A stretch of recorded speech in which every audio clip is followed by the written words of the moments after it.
papa bazali azalaki vie nanga naza ba souvenir na ye ebele okoki imaginer ngo te.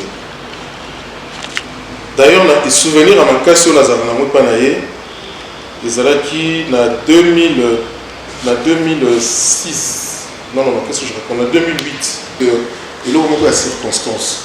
Mais par contre neti ngai so rotuli ngai naza coiffeur parce que na salle formation na poto na salle d'activité mon qui mais moi na fumuli ba salon par-ci par-là et tout ti le logo là na cop musuti on peut sous-estimer mais et le but est que ce soit ce qui est ba kobi salon de coiffure et que ba kwa kata sur na 4 na ba coiffeur.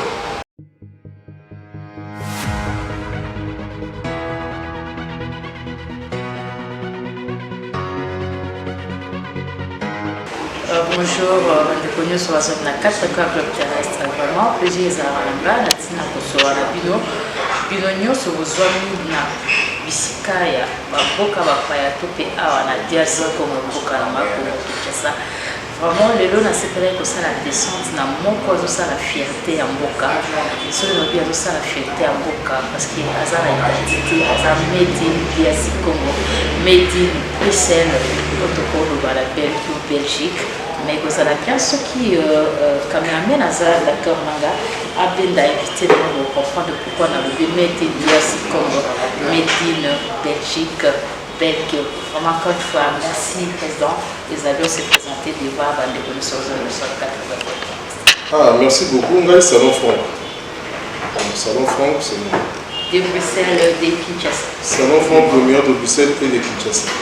Le premier mais de Kinshasa et Banda kalebana moi tout c'est pays que y a voyé tout sur la télé mambo italien na belle na sala na yo Franck il y a quelqu'un de Bruxelles ou bien tant moko la muka kikaka au sepelo sala mambo ya basala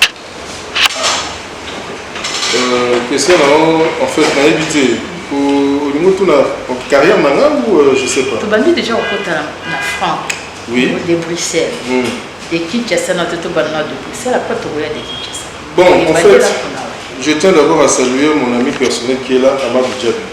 Amadou Djabi, il est là, il se fait couper les cheveux. Hier, Bango Bazar Batoubo Baïbi, qui est Salon Franck et qui est le meilleur de Bruxelles. Le meilleur de Bruxelles, c'est un monté qui est. Et c'est juste le cas quand on reconnaît moi sobriquet. Et c'est qui est Nazali meilleur coiffeur que les gars Bruxelles surtout. Ce n'est pas ça. Na boya moté, na so expliquer ndenge ça va. Même si hôtel mon coup bazao bengeni ya mokolo ou l'équipe. Aya na sobriquet et belé. Voilà, donc il y a un gars qui juste le gars master, ba mi hein. Ndenge toujours ça mon sala ndenge za otambola. Par rapport à la structure na ngai, par rapport à la surure na ngai, par rapport à l'organisation na ngai, et c'est à ce moment-là babi que non ah ça va faire mieux pour nous ça le meilleur. C'est ça qui nous gagne moi. Le meilleur on est na papa ou ba obi. Le meilleur routine na staff ya musala. Salon Franck est né en 90. Ça fait presque bientôt 30 ans, 31 ans. Ça fait pas la bande boulot on a tellement jeune. Donc voilà, le staff par la Mazda, le client na ngai ba connaissance et tout ça. Ils ont décidé par rapport à la structure de notre studio, par rapport à l'organisation de la c'est le meilleur de Bruxelles. Parce que ça Bruxelles est belé. Il y a aussi des bons coiffeurs. Je ne suis pas le mieux que les autres. La structure c'était différent. Sur l'organisation de la c'était vraiment très différent. La raison pour laquelle sur le meilleur de Bruxelles.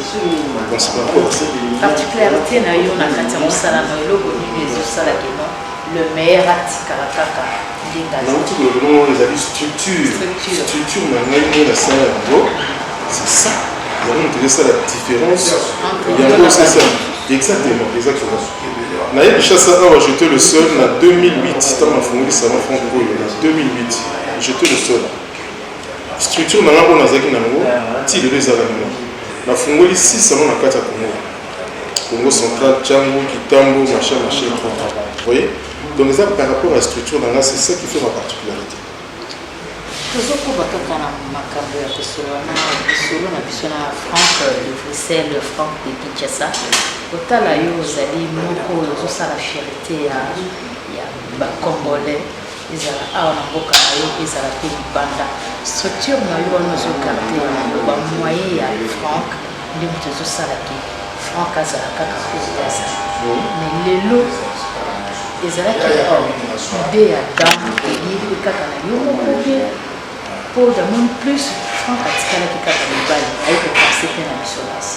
Bon, en fait, omoni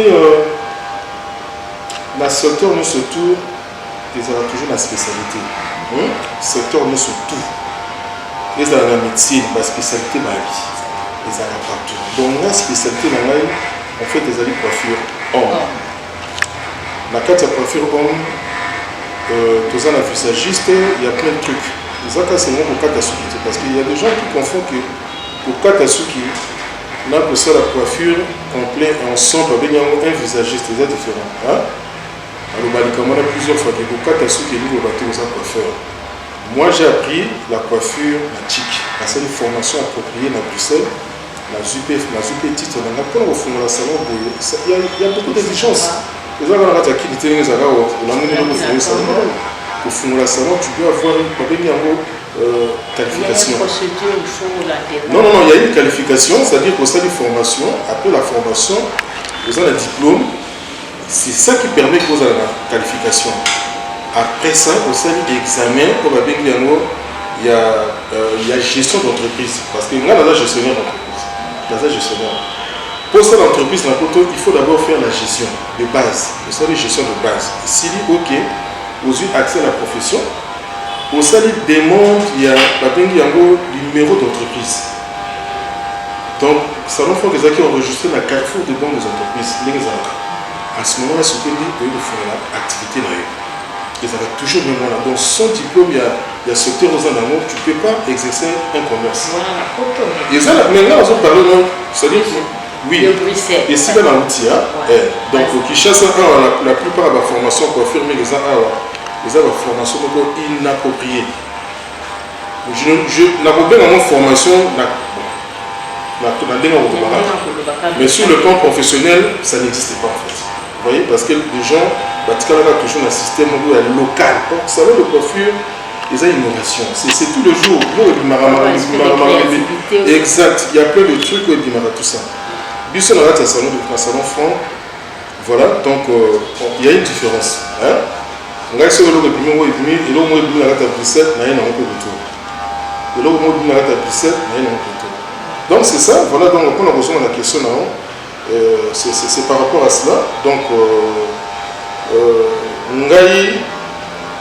tant on a sali la formation en coiffure ici et tout, et tant on a eu en 2008, déjà tant on a fondé le salon à Bruxelles, j'ai trouvé bien que non, je pouvais aussi faire quelque chose dans mon pays.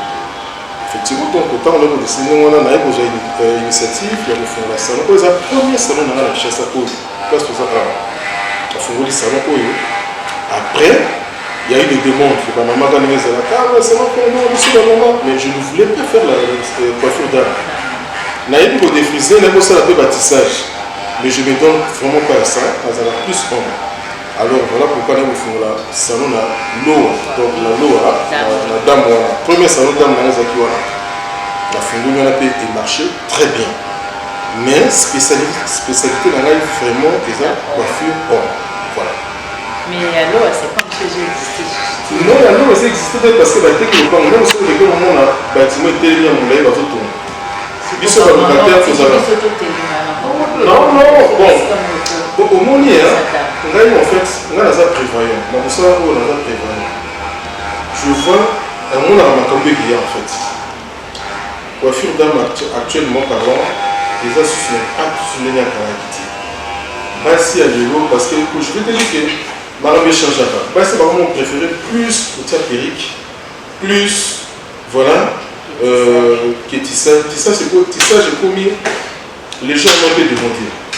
Donc ma maman a vraiment plus à Kavi Soukinaye et moi je trouve ça mieux. Je trouve ça mieux parce que parce que ça la grâce à la vie, tout ça va se suivre. Donc quand tu as vraiment suivre, donc comme coco, on m'a tout. Mais côté perruque, ils ont bien, ils ont apprécié ça très bien. Côté perruque, à un moment donné, vous ne savez pas chrétien Souki. Vous savez pas chrétien Souki, oui. Donc, ça veut dire quoi faire, mais la dame est dit qu'elle a plus, ça a soin, tout ça. Quand on a l'eau, on a l'appel à Kikoma, Bon, ça n'a pas vraiment marché du tout. Moi, on a la salle de gestion, on a la mort, on a encore ça, on a fait ça, la dépense et tout, on a montré que les alliés vont fiasco. Non, ça n'allait pas. Mais tu vois, on a la coiffure, donc c'est un peu ça. Lix Salon Franck et on était pas mis ça à battre. Salon Franck, les alliés cités, on va la voir. Salon Franck, les alliés cités, les autres, ils n'ont pas moins de corps. Salon Franck, les alliés cités. Ouais, t'es ça. T'es dans la bonne idée, mais non, la mission. Lix, il y a Salon Franck. Il y a un qui mis ça à battre. Il y a un qui bat ça à battre. On va dégainer dans la déco, on l'a tapé. On va pas m'accorder. Azota la vitre, azota la name, yo, président, azoba en roya. Non, problème est ça. Problème, mais non. Moi, je ne sais pas pourquoi il y a un effectivement, on a la salon pour la richité. Salon Franck, ils allaient pour accès pour la montagne tout. Effectivement, nous avons reçu des personnalités, tout ça, mais cela ne veut pas dire que les autres, pour nos clients, peut-être les clients, non. Ils ont accès à tout le monde. La personnalité,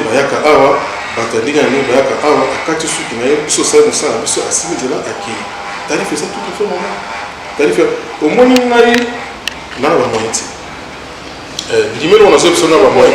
non, attends, parce que la salon coiffure, il n'était pas de délai. Quand je parle, je prends l'exemple Olivier Dachkin, je prends l'exemple Jacques Desanges. Ça c'est un coiffeur français où il a une affaire à 5000 salons dans le monde. Jacques Desanges. Au Kamati Franck Provo. C'est tellement bien. Salon, on a un jour dans le salon, quand je dis salon, il faut moi. Ils ont des bijoux. Dans les gars, même dans Bruxelles, je vois. Dans mon moment donné, ils ont architecte à ça, design, ceux qui ont donc, ils ont débrouillard. Quand ils sont débrouillés, il y a un peu de mais on a parlé par rapport au niveau. Vous comprenez? Parce qu'il y a un niveau. Nous sommes dans le danger, on a tout à fait normal, les gens normal. Mais on a combien de places à monter? Mais Franck a reproché à la salle à les bébés, comme on a tout en bois, c'est 1000 francs, 2000 francs, mais valeur au franc, quand je fais ça, pour faire. Bon, on a dit absolument tout à l'heure, on a absolument qui au moins, on a quand il y a un salon de coiffure, ils ont ébélé. Ça, on peut sous-estimer, on dit. Mais, et le but est que ce qui est le salon de coiffure, et que Bakatasou n'a qu'à trouver un coiffeur. Pour Katassou qui est le coiffeur. Je suis désolé, mais coiffeur à salon pour passer à Baye. Non, Colin, ça fait pour. Technique d'absorber les coiffure, ils appellent la technique. Si vous avez la technique d'absorber, exact. Je ne plains rien parce qu'ils ont tout à fait normal. Il y a des bricoleurs. Nous sommes au Linga. Alors, tu vois, donc, cela ne veut pas dire que c'est caractère de non. Mais ils ont dit niveau. Voilà, on a dit que on a parce qu'il y a un chicken. Dans une formation appropriée, pour la porte, on jamais au commerce sans qualification. Voilà, ça nous a toujours un contrôle du niveau santé. Ce va jouer qui est bon. Oui. Donc, voilà, et ça le coup là, aux yiba. Les fraudes, donc par rapport au niveau voilà, donc je ne peux pas m'amuser dans un sourire, dans une structure, une organisation. C'est ça qui fait la différence avec les autres. Mais le Franck pourquoi pas un jour au Kabola, pour ça, quelque chose pour ça, avec atelier. Et donc, on a des questions, on a un centre de formation. C'est vrai, ça m'a bêté, mais moi j'ai appris pour exercer, pour avoir un accès à la profession, pour la qualification. Mais j'ai appris la coiffure pour ne pas former. Vous comprenez? Tout ça, la différence. Non, égoïsité. La coiffure, on a une structure, on a besoin de un centre de formation, la formation, parce que dans un salon franc, je ne peux pas le faire.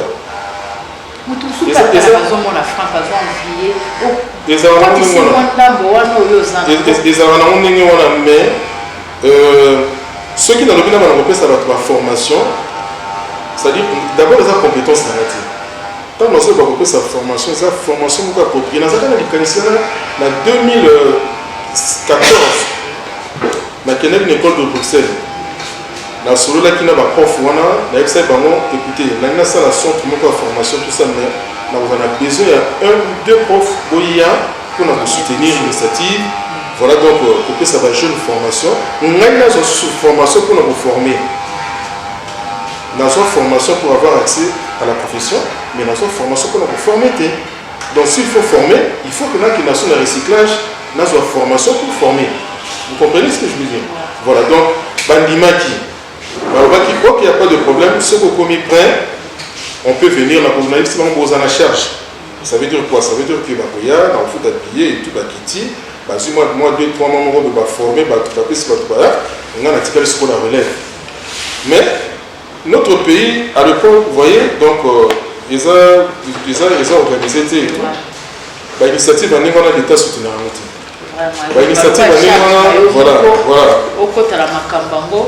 l'initiative même à ceux qui ont massou et tout, il y a plein de trucs.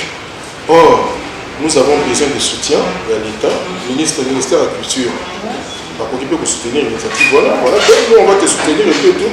La petite centre de formation, on a taquiné, il y a c'est-à-dire, matos pour les États Bruxelles, les Ayana, pour apprendre. Je me souviens, quand on a quitté la salon fond d'âme, il y avait des filles qui venaient me voir. Comment on appelle ça? CV, avec un diplôme. On a un diplôme, distinction. Mais ceux qui ont ici, voilà, pour comment ici quand même. Il y a eu ça, prochaine. Prochaine est l'année. Il y a un balayage, il y a un éviter.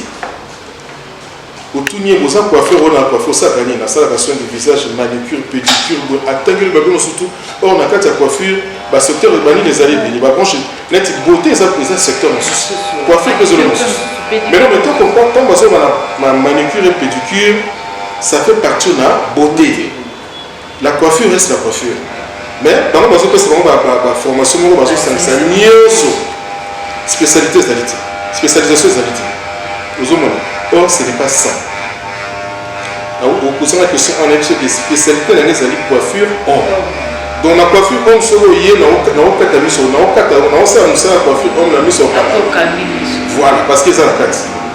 Mais, on va se faire englober la formation, mais bon. Au sein de moi, pédicure totale. Azul Ibanga, Azul Bonabo, Azul Sal, Azul, vous comprenez. Et ça fait très mal. Moi j'avais dit ça, il y a un problème c'est pas quitté, moi j'ai dit la vérité, j'ai dit non mais non. La formation va passer à la fille, en tout cas je n'accepte pas ça. C'est bien non, c'est ça qui peut être là. C'est bien, vraiment le but comment on va sur tout ça. Mais parce que sur le vérité comme il problème. Vous comprenez. Donc, projet c'est là qui vraiment, mais équipe est dans la noté, tout à l'heure on les équilibres et tout, ceux qui n'ont pas vendent très bien. Et pourquoi pas? La salle va m'arranger bien dans la coiffure. La salle va concours à coiffure, on a fait ça dans le salon de coiffure complet et tout. Oui, bien équipé, tout ça. Voilà. Mon sponsor dans la Bimaki a gagné la manœuvre, mais la Bimaki plus va faire dans la Bimaki en fait. Mais pourquoi pas vous continuer l'initiative? On a déjà quand vous avez fort, pourquoi pas vous continuer l'initiative? La société, les autres, la Juliette, bon, en tout cas, on n'a jamais pour que ça va pour les étrangers, pour que l'Indien, tout ça. Bon, c'est vrai que, comme tu sais qu'à l'époque, comme tu sais qu'il y a un mot, la soutenance, c'est avec l'Indien. La polygraphe, c'est avec l'Indien et tout ça. Voilà. Mais ça n'avait pas vraiment trop marché. Et heureusement pour moi, les actifs de l'initiative dans la Mogo, j'ai fait de sorte qu'il y ait équilibre dans ce cas. Quand on a les en apportant pour comment on appelle ça? Comment on appelle ça? Baba Mounino, comment on dit? William, hein? Rencontre William Kabamba. On appelle ça garçon, même, on appelle ça salon de coiffure équipé. Écran, clim, tout. On a foutu garantie, on a foutu un loyer à une année, on a juste créé la PCI. Jusque-là, on a un patron, comme chef d'entreprise. Nous avons pas l'initiative, on a rien à ça la fille. Mais compte tenu de la situation, on a un moyen et tout. Donc, c'est un peu ça. La Franck Makanisa Mala Mozala ko oboyi na loko sala olobi bien que non obande ko sala ngoni oboyi kufula ba étranger mais tout le bateau de la tête kotambola kaka l'étranger ya monene esengeli yo mpe siko ozali kuta koza na facilité ya kokomisa kaka likambo lokola ONG koluka bapartenaire oyo ya makasi bakoki kosunga parceke kokabola na bato Franck ekozala malamu nini malgré olobi que non yo olingi na yo koforme te dans l'hôpital, on a une compétence. Donc ça veut dire que ce qu'il faut ça là-haut, parce qu'il faut aussi voir moi ça la première officielle là, et ça la fait que pour nous ça un front, on est dans ça là centre. Nous avons pas ce qu'on a dit. Dans le besoin dans ça là-haut, on a besoin d'un procès dans une formation soit il y a une année, formation non pas accélérée, et on a ce qu'on a il y a la commission compétente pour occuper sa formation. Vous comprenez? Avec soutien. Il y a Bamindele qui a aide et ça va marcher. Mais en dehors de ça, nous avons aussi besoin du soutien du gouvernement. Mais culture et art, c'est comme ça existe à la ministère. Non, mais je te dis, maman Nangaï, vous savez.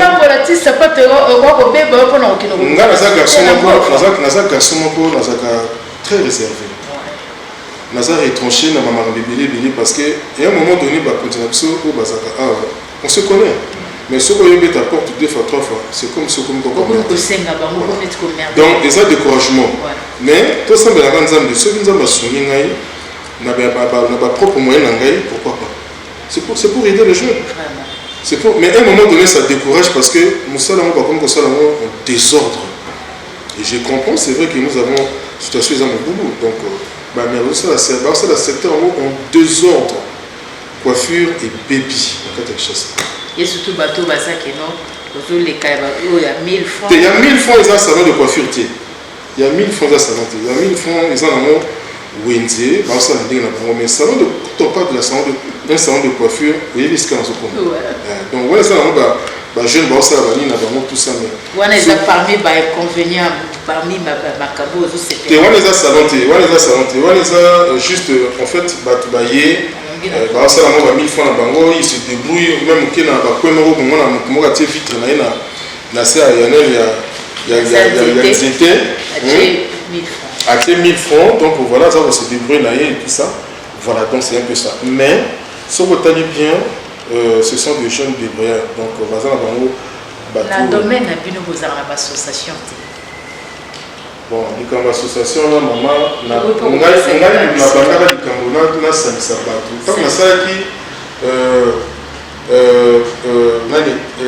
l'initiative, il y a Katasuki. Il y a une compétition à coiffeur. Il y a Katasuki. La seule initiative, voilà, c'était moi, la première personne, on sait, tout ça. Le gouverneur à l'époque, André Kimbuta a appelé ça une autorisation il y a 2 mois, qui chasse à Mobibana, ça la famille, surtout. Sans payer aucun franc. Hein? Voilà. Donc, ça veut dire quoi? J'ai essayé un peu de rassembler tous les coiffeurs, là, c'est donc écouter. Tout ça, là, moi, il y a tout ça, là, moi, caisse et tout ça. On a déjà président, il y a un président, il y a un président, on a vu que vous avez un 4 batteur, on a 4 président. Hein? Vous avez un mais pour l'année, les gars, on se comprend. Il y a quitté le message. Mais il s'est passé que les garçons ont engagé qui n'a qu'à il y a l'initiative dans la Katasuki. Il était malin. A fait comme vous voulez, coiffeur, surtout. Là, on a attendre aussi ma caméra, on a attendre Sokokov, ceux qui Sokokov. Ça, c'est quoi ça? Association. C'est quoi l'association de coiffeurs du Congo de Manémo? Nakamwe. Oh, garçon, on a dit escroc. À certains esprits, on a tout, à Zuba, Makamébélé, pour Akina. Et puis, c'est un problème. Instabilité. Nous avons un coiffeur, instable. Et pas la la circonstance. Mais par contre, il y a un coiffeur. baza coiffeur parce que na sali formation na poto na sali d'activité mokili moni na fumuli basalon par-ci par-là et tout ti le logo là na coque musuti vous comprenez là baza coiffeur mais les autres là sur les noms tient même la droite chemin c'est tout un problème asa awa bilo awa lobi kuna lobi pour alors mutani mona siko kuna c'est tout un problème mais idée ça m'a bêté mais c'est un peu compliqué. C'est ça ma réponse. Les cas ici à Katasu qui nous donne ça c'est là qui n'a pas marqué des effets compliqués. Au bout il a aussi continuer quand le conseil de Kinshasa qui mon copain yo aïla qui papa wemba 5 ans papa wemba yote moko papa wemba papa wemba azalaki vienanga naza ba souvenir na ye ebele okoki imaginer yango te d'ailleurs na souvenir ya makasi oyo nazalaka nango mpa na ye ezalaki na 2006 non qu'est-ce que je raconte en 2008 ou 2007 alors à l'époque là na tokutanaki na ye garçon moko wani masola comme vidéo aza na Bruxelles asala ba montage ba mabebe tout ça masola MHP alors tant asalaki clip na ye moko boya libala ye makanzi moko boya libala ayebisi masola bi non mais masola namonaki mariage ya Franck est-ce que moi ezali toyebisa ye nazwa baimage na ye natia na kati ya clip comme na kati ya nzembo nanga masola abenganga epi nanga no Franck oza na vie bo nabenga pe pas de problème c'est mon vieux pesa ye asepelaki ntango bapimisi yango Cornelie Malongi production avec na Paris bakami makasi babi on apesa papa yemba combien pour asa eloko wana donc asalaki yango n'espère bien parce que c'est mon vieux aza kolinganga mingi po azala mpe na salon apa ya mpe plusieurs fois awa ayemba ngai mpe napesa epe eloko moko te mpona kaka leki na kolutu aza yaya donc voilà 5 ans na ye c'est vrai namonaki yango ezalaki un peu délaissé ndenge wana kaka et j'ai compris eza nango ndenge ya bacongolais ndenge ya baartiste congolais so okufi baleli olelo lobi esi nango voilà donc mpo baimmortaliser c'est tout un problème même mpo bakanisi na bamona ezalaka toujours un problème mais c'est quelqu'un qui a fait beaucoup c'est vrai la culture na biso ya congolaise il fallait quand même rendre hommage moko vraiment ya solo ya bien et tout ça et ça kaka petit voyou tout le monde a raté balati la masoka ndenge nini non c'était un gros monsieur en fait donc c'est ça et donc on a zo reproché kaka l'artiste naso congolais balingi moi ko benga na bidana et tout ce baki bato moko na baki organisé bakamani ngeko se passer très bien franchement même nga bena ki vraiment choqué na 5 ans et les gens ont net kaka net voilà donc c'est ça or ba misusu bazali ba jibe bazali ba kofi bazali il y a encore bino pe ba oya ye papa we ba bozali beaucoup telemela pe les kamwande ko na bino moko ke non so bobi ke non 6e année comme 5 ans d'équipe bon 6e année ngai de Bruxelles au bengi pe bato susu za ke non au sala ba kombo parmi bato et bilo kona ba sala ba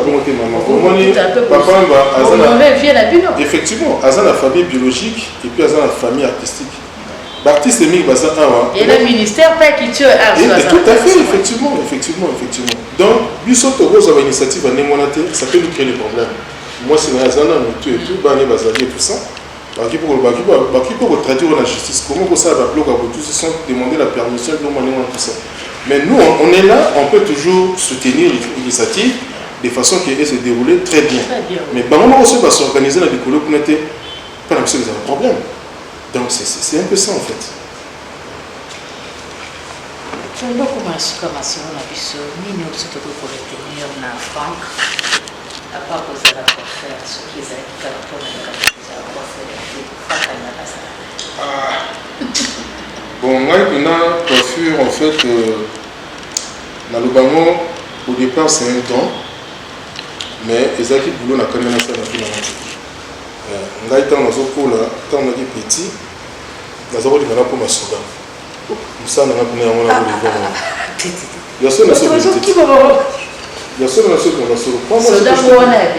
militaire nga nakotami na afrique na congolais nakotami na afrique te ngai na revaka yango makasi nakoma nazala militaire ezaki wana ezaki rêve na nga comme un militaire, mais un officier supérieur. Pourquoi? Parce que dans l'armée, discipline les alliés, autorité les alliés, donc le point de vue confié en mon place. Nazali n'a pas que le militaire et officier. Je connais pas mal des officiers,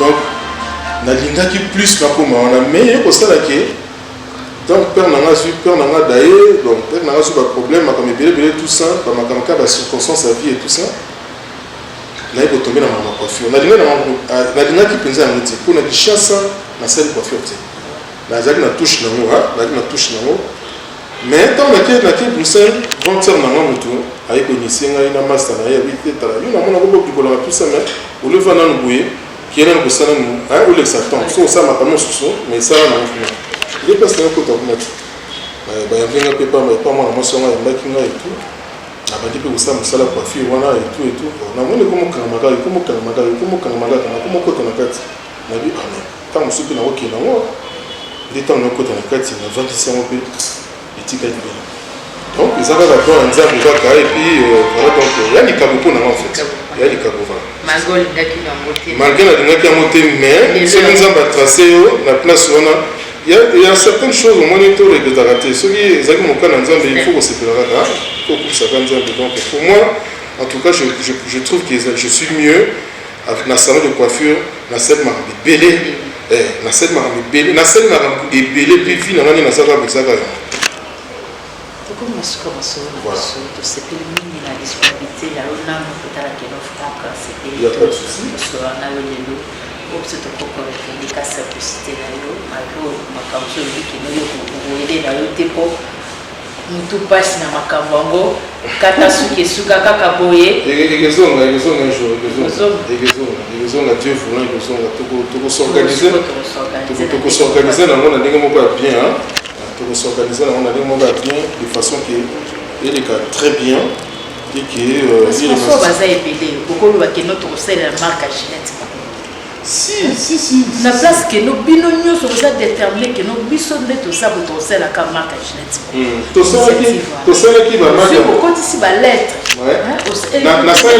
la salle qui marque effectivement la catastrophe la salle qui marque à Ginette X, ça dit on a battu polygarde. La taverne me marque énormément parce que contrat c'est qui n'est moi. Donc voilà, mais content et qui n'a bien dit. On a des formes, on a beaucoup pire sur le point, on a appelé ça qui parole, qui nous dit pas qui déjà la télévision basée là-bas, on a même on a tiré la soupe. Mais totalement ceux qui m'ont rendu vague qui n'a bien en boca, ma cabine fait dans le monde tout ça, ma Covid, ma couvre-feu, installation là, il y a un gouvernement, il y a plein de choses encore à faire. Totalement ceux qui m'ont dit juste stabilité bien, pour relancer ce programme, il n'y a pas de problème. Parce qu'il faut ça il faut ça vraiment merci Manon. Merci. Bon, on a appelé ça numéro de contact. Il y a salon, adresse à salon. Salon Franck le meilleur de Bruxelles, nous avons Willeri qui était à numéro 163, la commune de Kinshasa. En face, il y a la station Kobi. On a sur la client non, mais ils sont au cas de la technique. Ah, ils ont professionnel. Salon Franck, et c'est qui peut pas professionnel? Quoi faire tous au monde dans un professionnel. Bah coiffeur moroso bah bimi bah quelque part ils ont la et puis la plupart bah salon de coiffure où est botanique où est bimi aux ans de chasse bah on a mazalaka bah on va la carte na boti bah belé hein bah bimi belé bah il même pas au compter mais belé mais biso na carte salon fond awa tous ali bah professionnel voilà donc tout type Bruxelles tu es qui chasse tous ali qui chasse toi na Bruxelles. Donc, la 5 ans, la vaccination surtout, la coiffure, surtout, base à la disciplinée. La coiffure, base à la disciplinée. La coiffure, base à la organisée, base à la stable. C'est-à-dire, sur ça, vous savez, vous avez la ndekegu kati, lobby, instabilité, vous avez coiffure. Un bon coiffeur, avant d'aller sur place, à sa clientèle, à sa respect pour nos clients. Mais coiffeur, lobby, baza ba coiffeur ba tournaka en rond, c'est-à-dire asa même pas coiffeur, asa même pas coiffeur, c'est un bricoleur ayebi nan ba valeur on a été ayebi valeur ya mosala coiffure te Donc c'est ça. Donc la main surtout dans le plaisir à toi dans le tébélé. Salon fort déjà toujours. Voilà donc déjà toujours au Cobra. Donc pour nous sommes dans mon abisso. Aïe na voulu quitter le numéro 163 dans la commune de Kinshasa. Précisément en diagonale la station essence il y a Kobine. Donc on peut bengaper à partir de Mosika pour aller au Kazi. Bah tu vas peut benga na bango oui. Numéro de téléphone les gens qui ne sont pas au benga Rolanda yo na 4 terrestre. Nous devons au bazar en Boka Kinshasa. Bon, la PCK numéro de WhatsApp il y a WhatsApp de Kinshasa il y a 081 71 65 629. Donc le numéro WhatsApp est 081 60 71 65 629. Banga tarif T. So baki pour visiter biso na Facebook il y a Salon Franck le maire de Bruxelles et de Kinshasa. Contact est très facile voilà. À partir de là tout ça va contacter nous sur Zali donc on peut toujours se fixer. Hein, ceux qui veulent conseiller Zali, il y a toujours moyen. Donc on est là pour vous, on est là pour tout le monde. À faire déplacer pour faire mon père Franck avec tout ça là il y a comment on appelle ça tout ça à domicile. Oui tout ça là va couper à domicile plusieurs fois tout ça et tout tout ça va déplacement coiffure à domicile des alliés voilà donc une fois au Bengi na 081 71 65 629 donc il y a toujours moyen il y a possibilité de passer donc voilà on a PC va coiffure maintenant Nyonso donc tu vas y aller pour ça Eric Mawaku Eric Mbangi toqué na José toqué na Socrate toqué na sans oublier Amadou Diaby Big Manager. Donc ça c'est personnel. Il n'y a pas un peu sur le bateau. Charlène, il y a la caisse et tout ça, tous en adéduit, tous en nutrition, superviseur, équipe comme ça, très bien organisée. Voilà, Eddie Bazali, Yves Bazali, ce sont des coiffeurs professionnels. Donc à l'équipe ils ont en casse. Voilà. Merci abonnez-vous à ma télévision 4 TV pour les contacts, les suggestions, les remarques. Votre adversaire de la Bengana 243 82 243 77 53 243 82 243 77 53. Merci na papier pour la Turquie. Merci vraiment. Toi vous valoriser la dédicace à votre papier pour la Thomas Lola Manu Diaby. Et beta maraka kame azali wana to petit na kati salon na bango ici ka moninga na ye Amadou Diaby